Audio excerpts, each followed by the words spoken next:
হায়াত, মৌত, রিজিক, দৌলত মানে বাদশাহী, এটা কিভাবে পরিবর্তন হবে, মৃত্যুটা কখন ঘটবে কেউ বলতে পারে না। আজ আমাদের মাঝ থেকে একজন মুরব্বী বিদায় নিয়েছে। আমার বোঝার থেকে শুরু করে বর্তমান পর্যন্ত আমি দেখেছি তাকে দিনের খেদমত করতে বলেছিল। আল্লাহ তার খেদমতকে কবুল করুন, সকলে বলুন আমিন। সে এশারের নামাজ পড়েছে, ফজরের নামাজের পূর্বে তার মৃত্যু হয়েছে। এমন মৃত্যু আমরা চাই কিনা? আল্লাহ রাব্বুল আলামিন পবিত্র কালামুল্লাহ শরীফ সূরা নিসার ৭৮ নম্বর আয়াতে বলে দিয়েছেন, আইনা মা তাকুনু ইউদরিকুমুল মাউত ওয়ালাউ কুনতুম ফি বুরুজিন মুশাইয়্যিদা। তোমরা মৃত্যু থেকে তোমরা যেথায় পলায়ন করো না কেন, যদি এমন স্থানে তোমরা খুঁজে বেড়াও সীসা ঢালা প্রাচীরের ভিতরেও যদি তোমরা পলায়ন করো, সেখানেও মৃত্যু তোমাদের পাকড়াও করবেই করবে। করবে কিনা? করবে। পশ্চিমকালে কোথার থেকেও আমরা এই মৃত্যু থেকে আমরা রেহাই পাব না। আমেরিকানের একজন বিজ্ঞানী, একজন গবেষক,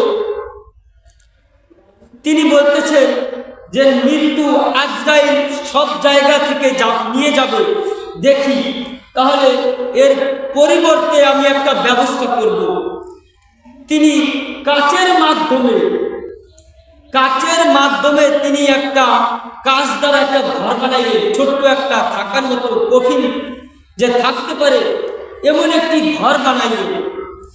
ঘর বানানোর পরে এমনভাবে ওইটার ভিতরে সিস্টেম করেছেন যে সময় বিশ্বাস যতটুকু আপনার অক্সিজেন প্রয়োজন এর ব্যবস্থাও তারা ওইটার ভিতরেই করেছেন, তৈরি করেছেন। এরপরে একজন ব্যক্তিকে ওইটার ভিতরে রাখলেন, চতুর্দিকে আপনার সীসা ঢালা প্রাচীর। তারা চিন্তা গবেষণা করলেন তাদের যে হার্ট এবং রক্ত চলাচল, তাদের যে আপনার প্রেশার, এইগুলা মাপার পরে ডাক্তাররা কিন্তু আন্দাজ করতে পারে যে এই রোগীটা তার যেহেতু প্রেশার শুধু লো হইতেছে, বাড়তেছে না, অথবা তার হার্ট এই অবস্থায় পৌঁছে গিয়েছে, তার আর বেঁচে থাকার সময় নাই। তার শরীরের অবস্থা বুঝে তারা বলতে পারে বা বসতে আন্দাজ করতে পারে যে এই রোগী এতদিন পর্যন্ত বাঁচতে পারে। তখন তারা এই পরিস্থিতিতে একজন রোগীকে ওইটার ভিতরে ঢুকাইলেন যে দেখি আজরাইলের ভিতর থেকে এই সময়ের ভিতরে কীভাবে নেয়, বাহিরে থেকে এত সময় বাঁচবে। চতুর্দিকে গবেষক এবং ডাক্তাররা তাকিয়ে রয়েছেন তার দিকে। কয়েক মিনিটের পরে দেখতেছেন যে ওই ব্যক্তি ওই কাঁচের ভিতরে একটা দাপান দিছে, শেষ। দাপান দেওয়ার পরে কি শেষ, সে আর পৃথিবীর জমিনে নাই। দেখতেছেন ওই কাঁচের গেট খোলার যে দরজা, এইটাও খোলা হয় না, কিচ্ছু করা হয় না। শুধু একটা কাঁচের উপরে আপনার চিড়ে গেলে বা ফেটে গেলে দেখা যায়, হাত দিলে দেখা যায় ফাটে নাই, কিন্তু চোখ দ্বারা দেখা যায় এর ভিতরে একটা দাগ করেছে। কি করেছে? শুধু এতটুকু একটা দাগ হয়েছে। আজরাইল আমিন তার ভিতর থেকে নিয়ে গেছে বলে সুবহানাল্লাহ। তাহলে আমরা সীসা ঢালা প্রাচীরের ভিতরে যদি আমরা পলায়ন করি, মৃত্যু আমাদের সেখানে পাকড়াও করবে। হযরত সুলাইমান আলাইহিস সালাম, তাকে আল্লাহ রাব্বুল আলামিন যে মর্যাদা দিয়েছিলেন, এইটা হচ্ছে বাতাস আর কথা বুঝতে পারতো। বাতাসের কথা কি করতো? বাতাসের জবান ভাষা বুঝতো। পশু পাখিরা তার সাথে কথা বলতো। জিন জাতি তার অধীনে ছিল। জিন জাতি কি ছিল? তার অধীনে ছিল। এই সুলাইমান আলাইহিস সালামের নিকটে একজন ব্যক্তি আসলেন। একজন ব্যক্তি দেখতেছেন সুলাইমান আলাইহিস সালামের সময়ে তার একজন উম্মত, তিনি দেখতেছেন একজন ব্যক্তি তার নিকটে আসলো, তার পাটা হচ্ছে জমিনে আর তার মস্তকটা হচ্ছে আসমানে। কোথায়? মাথাটা হচ্ছে আসমানে। এই বিশাল আকৃতির একজন দানব, এই বিশাল আকৃতির একজন ব্যক্তিকে তিনি দেখে তিনি দৌড়ে আসলেন সুলাইমান আলাইহিস সালামের নিকটে। এসে বলতেছেন, বাদশাহ সুলাইমান, আমি এই আকৃতির একজন ব্যক্তিকে দেখেছি। এই ব্যক্তি কে হতে পারে? আপনি কি কখনো তাকে দেখেছেন? সুলাইমান আলাইহিস সালাম বলতে লাগলেন, আমার উম্মত, এই ব্যক্তিটা দুনিয়ার কোনো মানব না, ইনি হচ্ছে ফেরেশতা, ইনি হচ্ছে মালাকুল মাউত। ইনি কে? মালাকুল মাউত।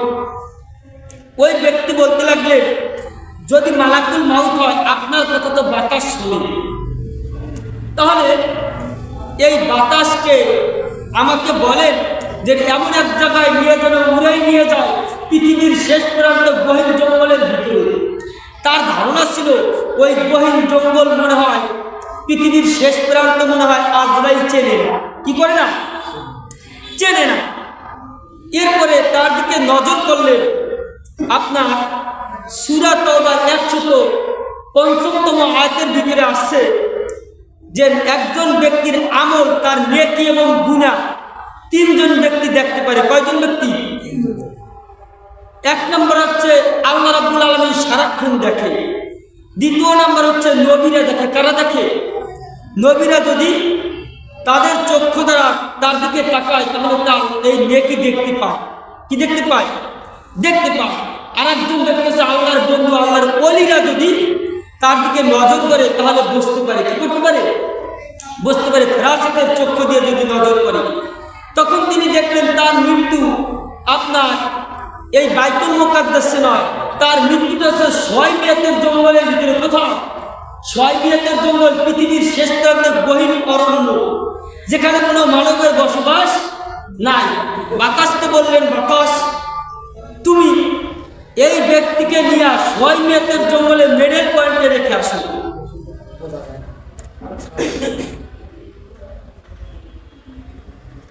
এই ব্যক্তিকে নিয়ে সোয়াইবিয়াতের জঙ্গলের ভিতরে রেখে আসো।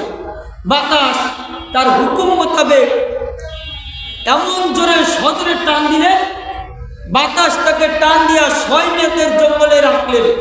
রাখার সাথে সাথে যখন বাতাস বন্ধ হয়ে যায়, সাথে সাথে ওই ব্যক্তি দেখতে লাগলেন যে কিছুক্ষণ আগে যেই ব্যক্তির পা ছিল জমিনে আর মস্তক ছিল আসমানে, ওই ব্যক্তির তার সামনে দাঁড়ানো। বলেন সুবহানাল্লাহ। তার সামনে কি দাঁড়ানো? তখন ওই ব্যক্তি বলতে লাগলেন, আমি যার ভয়ে, যার জন্য আশ্রয় পাওয়ার জন্য আমি পৃথিবীর শেষ প্রান্তে গহীন অরণ্যে সোয়াইবিয়াতের জঙ্গলের ভিতরে চলে আসলাম, সেখানেও তো ওই ব্যক্তিকে দেখতেছি। তখন তিনি বলতে লাগলেন, হে নাদান বোকা, আল্লাহ রাব্বুল আলামিন তোমার মৃত্যু রেখেছেন এই জায়গায়, বিদায় তুমি এখানে এসে পৌঁছিয়েছো। সম্মানিত উপস্থিতি, আমার বলার উদ্দেশ্যটা হচ্ছে যে আজ যেই ব্যক্তি মারা গেছে, চতুর্দিকে তার সুনাম। চতুর্দিকে কি? তার সুনাম, তার সুখ্যাতি। প্রত্যেকটা মানুষের চোখ দ্বারা যে পানি বের হয়, এটা হচ্ছে দোয়ার পানি। কিসের পানি? যে এমন একজন ভালো মানুষ আমাদের থেকে বিদায় নিয়ে চলে গেল, এমন মৃত্যু যেন আমাদের হয়। আমরা এই মৃত্যুকে কামনা করব। কি করব?